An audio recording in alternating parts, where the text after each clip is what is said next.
হযরত ওমর রাদিয়াল্লাহু তাআলা আনহু একটু পরীক্ষা করতে চাইলেন রাখাল রে, দেখি একটু বেশি দিলে কাজ হয় কিনা।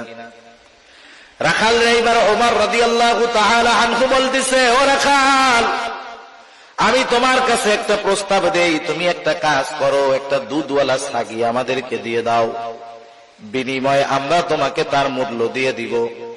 এতে আমাদের দুধের দ্বারা তৃষ্ণা নিবারণ হবে, গোশতের দ্বারা ক্ষুধা দূর হবে। তোমার মালিক যদি তোমাকে জিজ্ঞাসা করে যে ছাগল কোথায়, তুমি বলবা একটা নেকড়ে অথবা বাঘে আক্রমণ করে ধরে নিয়ে গেছে। এটা স্বাভাবিক, মাঝে মধ্যেই ঘটে। রাখাল বললে মালিক বিশ্বাস করবে। হযরত ওমর রাদিয়াল্লাহু তাআলা আনহু যখন রাখালরে বললেন, রাখাল, তোমাকে আমি কিছু টাকা দিচ্ছি, সম্পদ দিচ্ছি, তুমি ছাগল একটা দিয়ে দাও, তোমার মালিক যদি জিজ্ঞাসা করে তুমি বলবা নেকড়ের পাল আক্রমণ করে একটা ছাগল নিয়ে গেছে, তোমার মালিক সেইটা বিশ্বাস করবে। রাখাল সাথে সাথে হতবাক হয়ে গেল। রাখাল বলতেছে, ইয়া হাদা ফাইনাল্লাহ, ইয়া হাদা ফাইনাল্লাহ।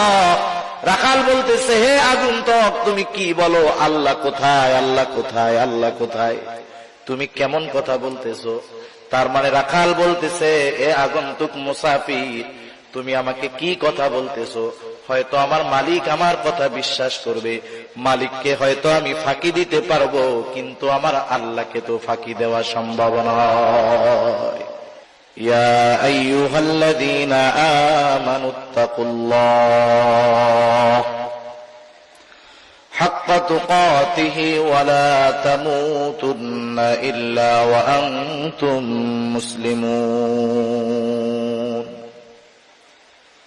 আল্লাহ রাব্বুল আলামিন ঈমানদারদেরকে উদ্দেশ্য করে বলেন, হে ঈমানদারেরা, তোমরা আল্লাহ তাআলাকে ভয় করো, যথাযথভাবে ভয় করো। আল্লাহ তাআলাকে ভয় করার কথা, তাকওয়ার কথা, গুনাহ থেকে বেঁচে থাকার কথা আল্লাহ তাআলা বললেন।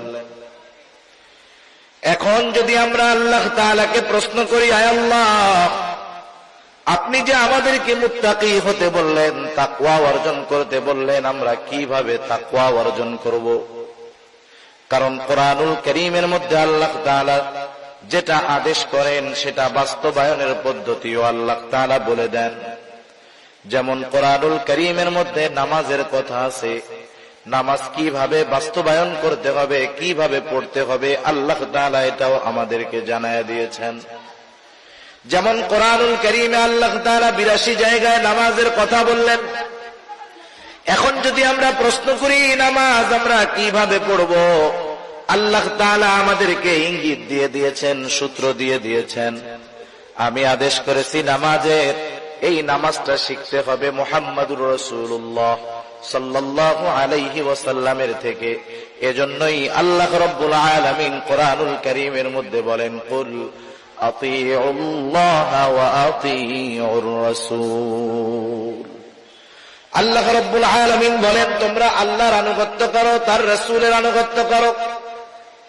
আল্লাহর আদেশ মান্য করো, রাসূলের আদেশ মান্য করো। এখন আল্লাহর আদেশ হলো বান্দা ওয়াকিমুস সালাত, নামাজ কায়েম করো। আমরা যদি বলি আল্লাহ কিভাবে করব, কোন পদ্ধতিতে করব, আল্লাহ তাআলা বলেন তোমাদের কোনো চিন্তা নাই, তোমরা আমার হাবিবের অনুসরণ করো, হাবিবের আনুগত্য করো। এরপরে আল্লাহ তাআলা আর আয়াতের মধ্যে আমাদেরকে জানায়া দেন, মাইয়ুতি'র রাসূল ফাকাদ আতাআল্লাহ। যে আল্লাহর রাসূলের আনুগত্য করলো সে আল্লাহরই আনুগত্য করলো।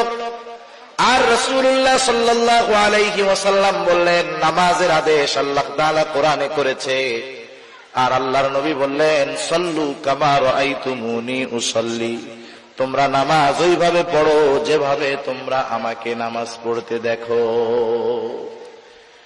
যত আদেশ আছে কোন না কোন ভাবে আল্লাহ তাআলা ওই আদেশ বাস্তবায়ন করার পদ্ধতি দেখায় দিয়েছেন। সুবহানাল্লাহ। মনে করেন আপনি একটা ছেলেকে বললেন যে তুমি আগামী দিন সকালবেলায় চট্টগ্রাম যাবা, চট্টগ্রাম শহরে যাবা, হালি শহর যাবা, বাইজিদ গোস্তামি যাবা, কিন্তু ছেলেটা জীবনে আপনার ওই ব্রিজের ওই পারে যায় নাই। বলেন তো, যতই সহজ জায়গা হোক না কেন, অচেনা জায়গা যত সহজ হোক, কিন্তু এটা কঠিন জায়গা। অপরিচিত জায়গা যত সহজ হোক, এটা প্রথমবার কঠিন লাগবে, স্বাভাবিক। আপনি যখন তাকে আদেশ করবেন যে আগামী দিন সকালবেলায় তোমাকে শহরে যেতে হবে, সে তো জীবনে কোনোদিন শহরে যায় নাই, সে তো রাঙ্গুনিয়াও কোনোদিন যায় নাই, এখন তার জন্য তো শহরে যাওয়া কঠিন। সে যখন বিচলিত, সে যখন পেরেশান, আপনি তার মাথায় হাত দিয়ে বোলায় বললেন, বাবা টেনশন তুমি করো না, তুমি এখান থেকে সুন্দর মতো এই রাস্তায় যাবা, ওখান থেকে একটা সিএনজিতে উঠবা, সিএনজি কে বলবা আমি চট্টগ্রাম শহরে যাব, তোমার যেই জায়গায় যাওয়ার প্রয়োজন সিএনজি ওয়ালা তোমাকে সেই জায়গাতেই নামায়া দিবে। বলেন তো, আদেশ করার পরে চট্টগ্রাম শহরে যাওয়া তার জন্য যতটা কঠিন মনে হচ্ছিল, যখন আপনি তাকে যাওয়ার রাস্তা পদ্ধতি বলে দিলেন, বলেন তো আদেশ করার পরে তার কাছে যেমন কঠিন মনে হচ্ছিল, যাওয়ার পদ্ধতি বলে দেওয়ার পরে তার কাছে কি আগের